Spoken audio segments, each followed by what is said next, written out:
Today, what I'm going to do is I'm going to share my screen with you guys, and I'm going to show you how to use the federal poverty limit chart when determining whether or not you qualify for an advanced premium tax credit. So the way I'm going to do that is I'm going to go right into my PowerPoint presentation, and I'm going to give you a very simple illustration on how to use the federal poverty limit chart when you begin shopping for your marketplace plan. I think it's going to be extremely important that you become familiar with the federal poverty limit chart. And in my series of videos, I am going to show you how to use that chart for a number of different reasons. But today we're going to focus on how to use the chart to determine if you may qualify for an advanced premium tax credit. Now we are going to be focusing on states that have not expanded Medicaid. There are going to be some differences between the states that have expanded Medicaid and those that haven't expanded Medicaid. So for simplicity purposes, I'm going to focus on advanced premium tax credits and using the federal poverty limit chart in states that have not expanded Medicaid. So the first thing we need to do is understand what is an advanced premium tax credit. Well, the marketplace describes it, or healthcare.gov describes it as a tax credit that can reduce what you pay for insurance. When you apply for coverage in the health insurance marketplace, you estimate your expected income. If you qualify for a tax credit, you can use an advanced payment of the premium tax credit to lower your monthly insurance bill. My description of an advanced premium tax credit, which by the way is not intended to be exactly accurate, what I want to do is just simplify the process for my customers and for my viewers. But I like to define the advanced premium tax credit as the amount of money that the marketplace or government will send to your health insurance carrier each month to lower your monthly health insurance premiums. So for example, if your monthly premium is $300 per month and you qualify for a $250 per month advanced premium tax credit, the portion you owe to your carrier would be $50 per month. You will pay the carrier $50 a month, and the marketplace or a government entity will pay your carrier $250 per month, equaling the total cost of that insurance plan of $300 per month. Again, my definitions of terms used in the marketplace are not intended to be technically exact or accurate. They are intended to share my interpretation of the meaning of these terms to simplify your shopping experience for on-exchange plans. Please refer to healthcare.gov for exact meanings of various terms if you feel the need to do so. So let's really begin to dig into the federal poverty limit chart. Again, this should only take a couple of minutes, and you'll have a very good or very simple understanding of how to use the FPL chart to help you when you begin shopping for a health insurance plan. Well, as you can see here, for 48 of the states and the District of Columbia, there are a couple of states that are not included in this particular federal poverty limit chart. Their charts are different, such as I believe Hawaii is one of them.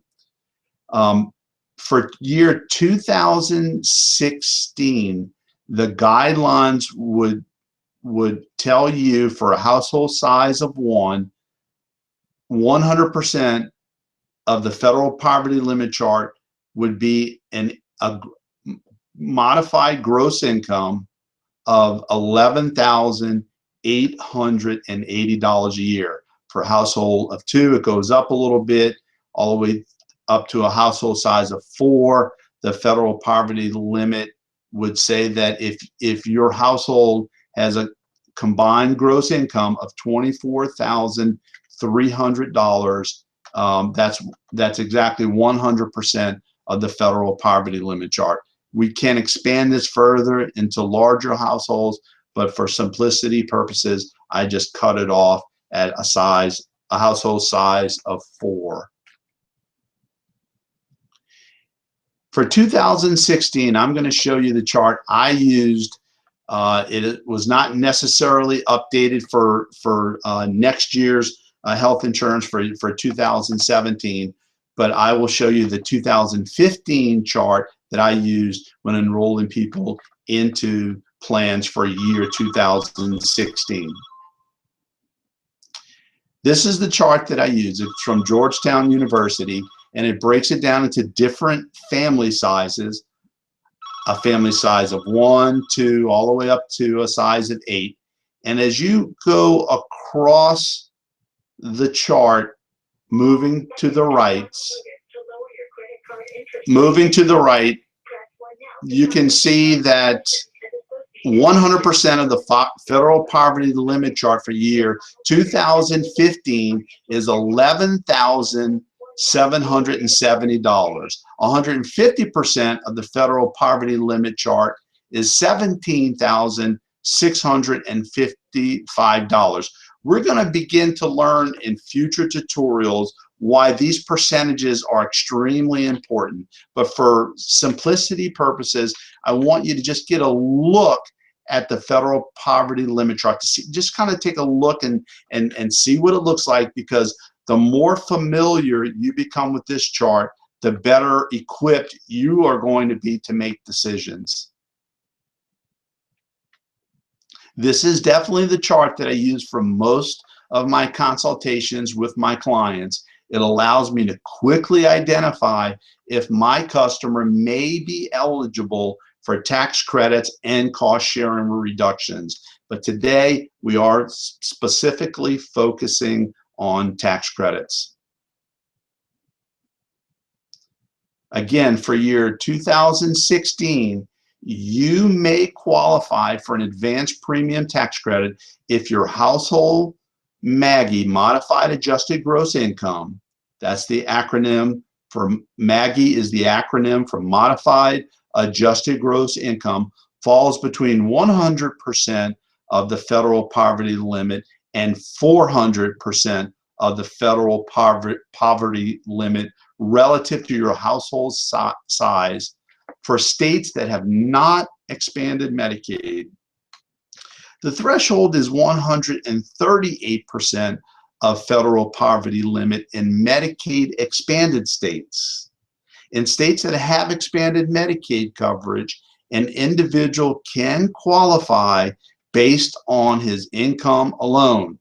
If the household income is below 133% of the federal poverty limit, they qualify. Because of the way this is calculated, it turns out to be about 138% of the federal poverty level. A few states use a different income limit. Household size is determined by including yourself, a spouse if you are married, and the number of dependents you claim on your federal tax return. If your modified adjusted gross income, household income, falls below 100% of the federal poverty limit or above 400% of the federal poverty limit relative to your household size, you may not qualify for an advanced premium tax credit. If your household MAGI falls between 100% and 250% of the federal poverty limit relative to your household size, you may qualify for advanced premium tax credits that can lower your monthly health insurance premium costs. And you may also qualify for cost sharing reductions. We will go over in in other tutorials what cost sharing reductions mean to the consumer. But today we're going to be focused again on advanced premium tax credits. Again, here's a quick look at the chart, and you can start seeing how these numbers are falling within certain percentages of the federal poverty limit, as I was describing in some of the slides above.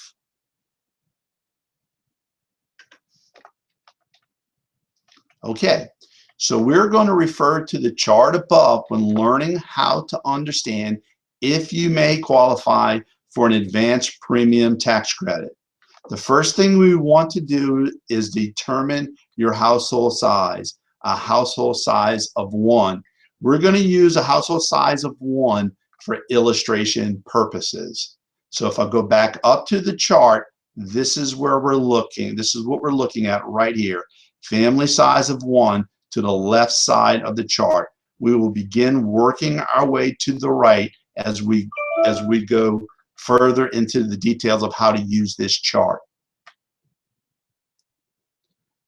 For step 2, we're going to project our modified adjusted gross income for the enrollment year. So let's assume we're trying to enroll in a plan in year 2016. We're going to go back up to the chart for a household size of 1.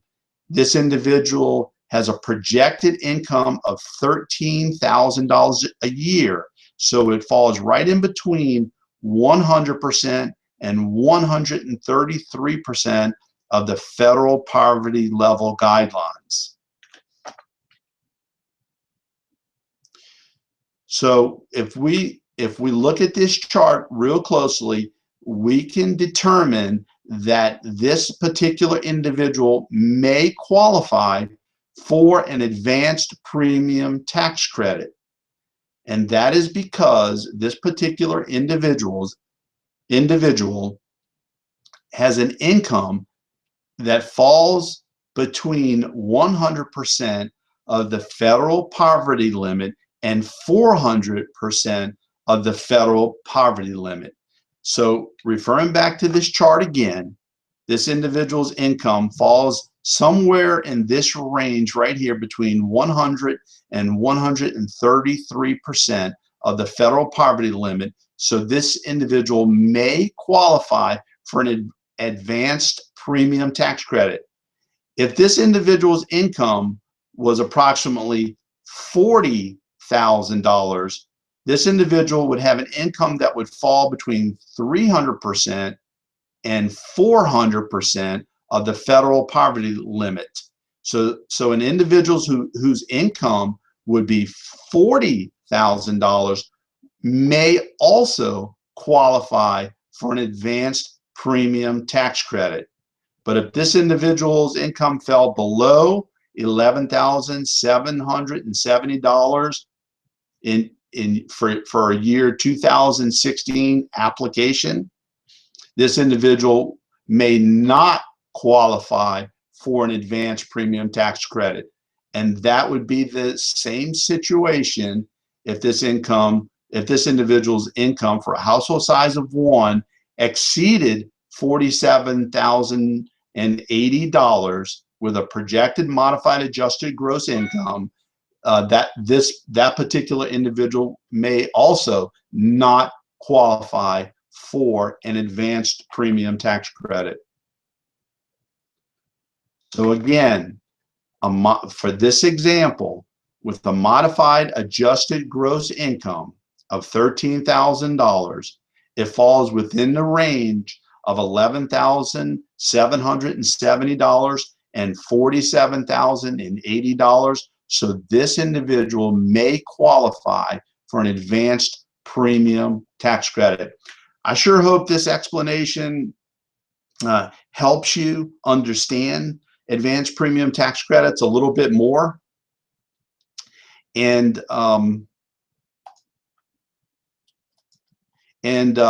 going to continue to do more and more of this sort of thing, so that we can really get into the details, so that when you have to shop for and select your own health insurance plan, you're going to be fully prepared, fully empowered. Please visit www.lacosteinsurance.com for more tutorials and for more information related to Obamacare, marketplace plans, and also some really great standalone plans, such as discount dental plans, telemedicine, discount prescription plans, and things of that sort. We really hope that we can provide you with some great tools, so that when you have to do this by yourself, if you have to do this by yourself, you are going to feel extremely empowered. So again, thanks a lot for listening to, or for watching this video, for watching this presentation. Feel free to reach out to me at greg@lacosteinsure.com. That's my email address. And I surely hope I can be extremely helpful to you moving forward. Thank you.